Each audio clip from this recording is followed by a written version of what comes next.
hooyadani waxay ka codsanaysaa bulshada in lagu taageero sidii naf loo goyn lahaa oo weliba dhaqsi ay jasha looga jari lahaa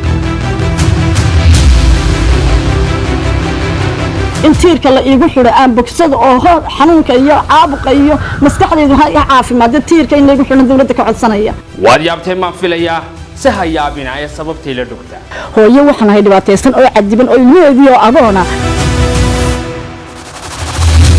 la taagan yahay oo goobtii uu ka dhacay faldambiyeedkii inantan uu ku baxay inankeedu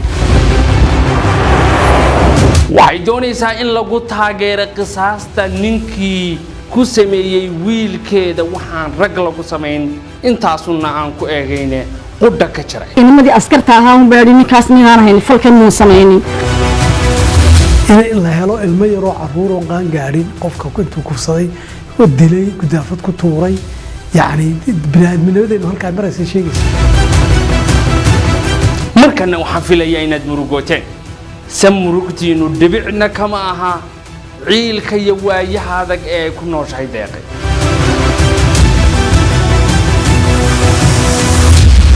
أود لي وطير كأي وحده وأنا جنا النبر كأي هقدا أي حنون كأي حسوس كأي مروجة ده شيء ده كم قطع أي إيجا هذا